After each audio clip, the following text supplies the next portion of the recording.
मैं अपनी तरफ से सारे फॉर्मेट की प्रैक्टिस करता हूँ और मुझे पता है कि मैं सारे फॉर्मेट्स में डिसेंटली परफॉर्म करता भी हूँ, तो डजंट बॉदर। विराट भैया सबसे ना एक जैसी बात करते थे, ऐसा नहीं है कि वो किसी सीनियर से अलग तरीके से बात करेंगे या किसी जूनियर से अलग तरीके से बात करेंगे, क्योंकि कई लोग ऐसे होते हैं, तो उनमें वो चीज़ नहीं थी, तो मुझे वो चीज़ सबसे अच्छी लगती थी। मेरी मम्मी भी CSK की बहुत बड़ी फ़ैन है, उनकी अब उनकी एक ड्रीम है कि मैं CSK के लिए खेलूँ, सच चाहता हूँ। अच्छा, उनका ड्रीम है CSK के लिए खेले, लेकिन हिम्मत दिल्ली के लिए IPL खेलना चाहते हैं। जब भी इस देश में क्रिकेट की बात आती है तो दिल्ली वाले हमेशा आगे नजर आते हैं, क्योंकि दिल्ली से हमें बहुत बड़े बड़े स्टार क्रिकेटर्स देखने को मिलते हैं। और अब दिल्ली में खेली जा रही है दिल्ली प्रीमियर लीग, और इस वक्त मेरे साथ जो शख्स मौजूद है, आपने उन्हें मैदान पर देखा होगा, कुछ लोग उन्हें जानते होंगे, कुछ लोग नहीं भी जानते होंगे, लेकिन मैं आपको इंट्रोड्यूस करवा रहा हूं हिम्मत सिंह से, या हिम्मत सिंह नहीं कहेंगे, कैप्टन हिम्मत सिंह से इंट्रोड्यूस करवा रहा हूं, क्योंकि जितना मैंने इन्हें देखा है तो मैंने इनके नाम के आगे कैप्टन लिखा हुआ ही देखा है जब से मैं देखना शुरू कर रहा हूं, तो या ये खेलना भी शुरू कर रहे हैं, आई थिंक तब से कैप्टन ही देखा है। सबसे पहले तो हिम्मत, बहुत बहुत स्वागत है आपका इंडिया टीवी पर। अंडर 14, उसके बाद अंडर 16, अंडर 19, उसके बाद दिल्ली रणजी ट्रॉफी, और अब दिल्ली प्रीमियर लीग, हर बार कैप्टन हो। क्या मतलब कैप्टनसी का ऐसा क्या हो जाता है कि हिम्मत सिंह ही कैप्टन होता है? आई एम श्योर बचपन से क्या किया ऐसा आपने एक्स्ट्रा ऑर्डिनरी कुछ? एक्स्ट्रा ऑर्डिनरी परफॉर्मेंसेज ही होंगी जो और ना कि सिर्फ मेरी बट टीम की भी। जब मैं छोटा था तब से, तो जब मैं फर्स्ट टाइम अंडर 16 खेला था एज अ कैप्टन, तो हम सेमीफाइनल खेले थे, नेक्स्ट ईयर हम फाइनल खेले थे, और मेरी पर्सनल परफॉर्मेंसेस भी अच्छी थी। फिर 19 में भी हमने काफ़ी अच्छा किया था, तो डेफिनेटली वही चीज़ें देखते हुए और फिर सीनियरिटी देखते हुए एडमिनिस्ट्रेशन को लगता होगा कि कुछ है, दैट्स वाई हिम्मत सिंह के नाम के आगे हमेशा कैप्टन लिखा हुआ ही रहता है। DPL के बारे में बात करूंगा, थर्ड हाईएस्ट रन स्कोरर हैं DPL में, और इसके अलावा किस तरीके से शुरुआत हुई, क्योंकि मैं आपका एक पॉडकास्ट सुन रहा था जिसमें आप बता रहे थे मॉडर्न स्कूल का एक किस्सा जहाँ से इस सारी क्रिकेट की आपकी शुरुआत हुई। थोड़ा सा आप अगर उसको डिस्क्राइब कर सके कि किस तरीके से आप क्रिकेट में आए। क्रिकेट में तो मैं छोटा था बहुत, 7 साल का था जब हम शिफ्ट हो गए थे, पश्चिम विहार रहते थे, वहाँ से फिर हम CR park south Delhi shift हो गए थे। तो गली में बच्चे क्रिकेट खेलते थे काफ़ी, तो उनके साथ मैं बहुत टाइम स्पेंड करता था क्रिकेट खेलते हुए। तो और मेरे पेरेंट्स ने हमेशा मुझे स्पोर्ट्स में पुश किया है कि कोई ऐसी नहीं, पढ़ाई लिखाई के लिए बोलते थे बट बेयर मिनिमम, कोई बहुत ज़्यादा स्ट्रिक्ट नहीं थे, तो सपोर्ट था फैमिली का? हाँ, सपोर्ट था। I consider my self lucky that way. उन्होंने हमेशा मेरे को सपोर्ट करा कि जो मुझे करना है और मेरी प्रैक्टिस और मेरी ट्रेनिंग के लिए जो भी बेस्ट है उन्होंने हमेशा प्रोवाइड करा है। और तो मैं 7 साल का था जब मैंने बोला, मैंने अपने फादर को, जब मेरे को क्रिकेट में इंटरेस्ट बन गया था कि मेरे को क्रिकेट खेलना है, चाहता हूँ मैं क्रिकेट खेलना, तो वो मुझे सोनेट क्लब ले गए थे तारिक सिन्हा सर के पास, और वहाँ से मेरा क्रिकेट स्टार्ट हुआ। और एक चीज़ मैं कहीं कहीं पढ़ रहा था और लोग भी पूछते हैं सोनेट क्लब को लेकर कि प्रैक्टिस 2 दिन की होती है वहाँ पर। इस चीज़ को लेकर बहुत लोग जानना चाहते हैं, क्योंकि तो क्या उसका आपको क्या लगता है कि क्यों ऐसा है?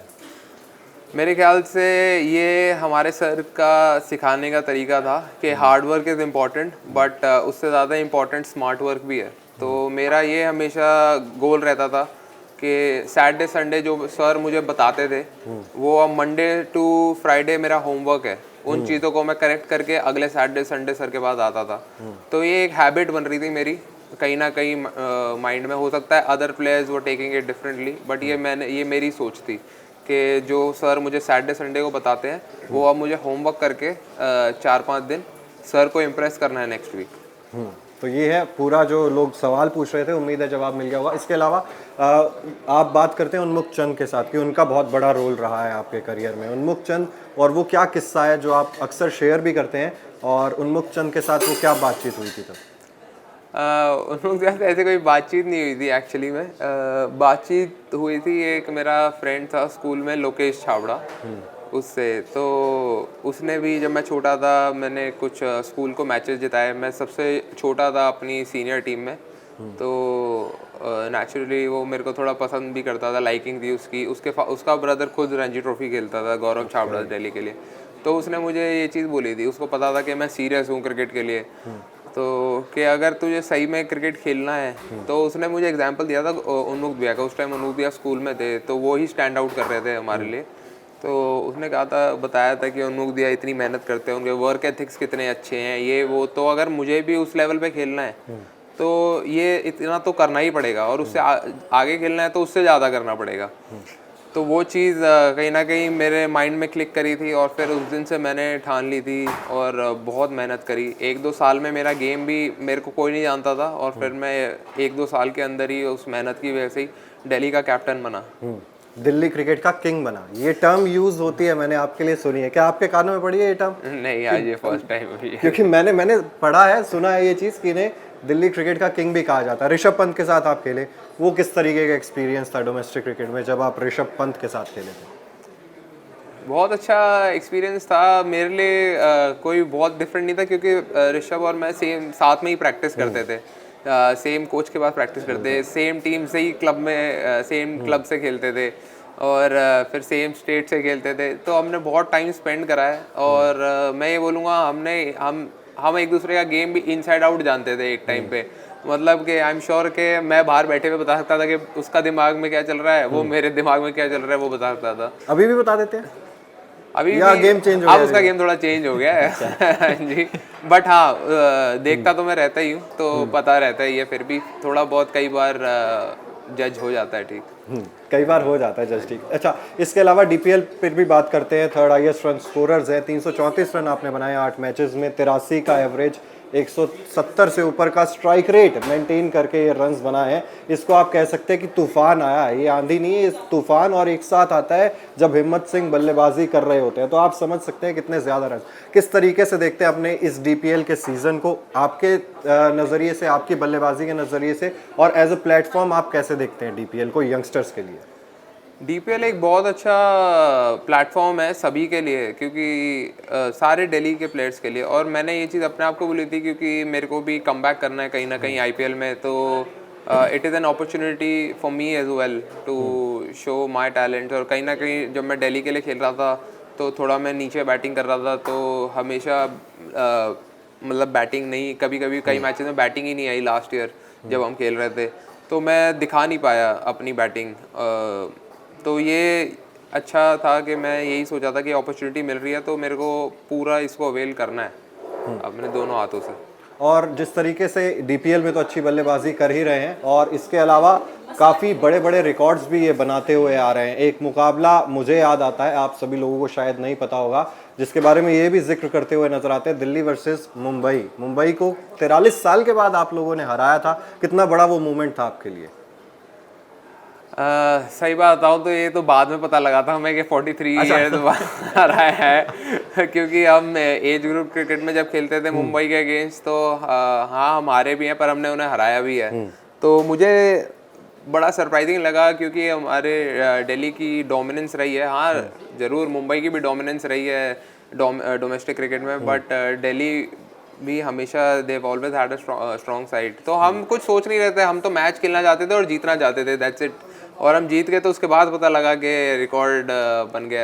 And I think that is the best, you know, कि you don't play for records, आप सिर्फ अच्छा करने पर्सनल माइलस्टोन्स की तरफ भी आपका ध्यान नहीं जाता कि कब कितनी सेंचुरीज हो गई हैं, क्या रिकॉर्ड्स बन रहे हैं, या सिर्फ उसी मोमेंट पे क्रिकेट की तरफ ही ध्यान रहता है? मेरे ख्याल से जब मैं खेलता हूँ तब तो इन चीज़ों पे ध्यान नहीं जाता, बट जब खाली बैठा होता हूँ तो कई बार सोचता हूँ कि कल के मैच में फास्टेस्ट हाफ सेंचुरी बना दूंगा, कल ऐसे कर दूंगा, ये कर दूंगा, सोचता हूँ। बट जब खेलने जाता हूँ तो सिर्फ सिचुएशन खेलता हूँ, बट हाँ दिमाग में चीज़ें चलती रहती हैं ऐसे। अच्छा, एक सवाल है कि इससे पहले आपने रणजी ट्रॉफी खेली, अंडर 14 से आप खेलते हुए आ रहे हैं, आप कप्तान रहे हैं, रेड बॉल क्रिकेट आप लगातार खेलते हुए नजर आ रहे हैं। तो सडनली जब आप डीपीएल की बात करते हैं, वैसे तो आपने T20s खेले हैं इससे पहले, बट क्या वो एक जो इमेज बनी थी हिम्मत सिंह की रेड बॉल क्रिकेट वाली, उसको किस तरीके से आपने सोचा कि डीपीएल में मुझे T20 के हिसाब से एक अलग किस्म की, तो कितना आपको जो स्विच करना था, किस तरीके से आपने स्विच किया, और उस इमेज को क्या आप सोच रहे थे उसके बारे में कि रेड बॉल से वाइट क्रिकेट में स्विच करना है, वाइट बॉल क्रिकेट में? हाँ, मुझे तो नहीं पता था कि मेरी ऐसी कोई इमेज बनी हुई है, सच बात बताऊं तो। बाकी ये इमेज जो है ना, ये बहुत जल्दी चेंज होती है। मेरे को याद है एक बच्चे को भी, मेरे जूनियर जब आते हैं तो मैं वो भी ऐसे सवाल लेके आते हैं, तो मैं उनको एक अपने एक्सपीरियंस से ही शेयर करता हूँ कि फर्स्ट ईयर में जब रणजी खेला तो मैंने रणजी में अच्छा किया। नेक्स्ट ईयर फिर जब मैं आया तो पहले वाइट बॉल थी, तो वाइट बॉल में मैंने अच्छा किया और मैं इंडिया अंडर 23 खेला, इंडिया ए खेला। उस साल मेरा आईपीएल में भी नाम आया, बट वो मेरा सेकंड सीजन रणजी का रेड बॉल का इतना अच्छा नहीं गया। तो क्या कहते हैं, तो सबने ये बोलना चालू कर दिया कि ये ना वाइट बॉल का प्लेयर है। ठीक है, नेक्स्ट ईयर जब मैं आया तो उस साल हमारे अनफॉर्चुनेटली जो हमारे विजय हजारे टूर्नामेंट था वो एक ऐसी जगह पे था जहाँ पे लो स्कोरिंग मैचेस ही हो रहे थे बड़ौदा में, तो वहाँ पे किसी के रन नहीं बन रहे थे और मैं बैटिंग भी नीचे कर रहा था तो मेरे और कम बन रहे थे। तो वट एवर रीज़न बीइंग जो भी, फिर उसके बाद जब डेज आई, डेज में मैंने बहुत अच्छा किया, तो मैंने कहा अब क्या मैं रेड बॉल का प्लेयर हो गया पहले, क्योंकि तुमने बोला कि ये वाइट बॉल का प्लेयर है। अब मैंने रेड बॉल में अच्छे रन कर दिए तो क्या कहते हैं अब मैं रेड बॉल का प्लेयर हो गया। तो ये जो मैं इन चीज़ों पे ना सुनता हूँ ना ध्यान देता हूँ, ये जो ऐसे डिफाइन करते हैं बहुत जल्दी चेंज हो जाते हैं इनके वर्ड्स। तो मैं अपनी तरफ से सारे फॉर्मेट की प्रैक्टिस करता हूँ और मुझे पता है कि मैं सारे फॉर्मेट्स में डिसेंटली परफॉर्म करता भी हूँ, तो डजंट बॉदर मी। अच्छा, आईपीएल का आपने जिक्र किया, साल 2019 आरसीबी ने आपको पिक किया और विराट कोहली, एबी डिविलियर्स, बड़े बड़े नाम हैं, उन पर भी मैं आऊँगा, लेकिन किस तरीके का एक्सपीरियंस था आरसीबी के खेमे में आपके लिए, और बातचीत होती थी विराट कोहली से, क्या बातचीत हुई उस दौरान? बातचीत तो बहुत होती थी, मेरे को यही चीज़ सबसे अच्छी लगती थी और कहीं ना कहीं मतलब you feel good about your self also, क्योंकि उस ड्रेसिंग रूम में इतने बड़े बड़े प्लेयर थे, बट विराट भैया सबसे ना एक जैसी बात करते थे। ऐसा नहीं है कि वो किसी सीनियर से अलग तरीके से बात करेंगे या किसी जूनियर से अलग तरीके से बात करेंगे, क्योंकि कई लोग ऐसे होते हैं, तो उनमें वो चीज़ नहीं थी, तो मुझे वो चीज़ सबसे अच्छी लगती थी।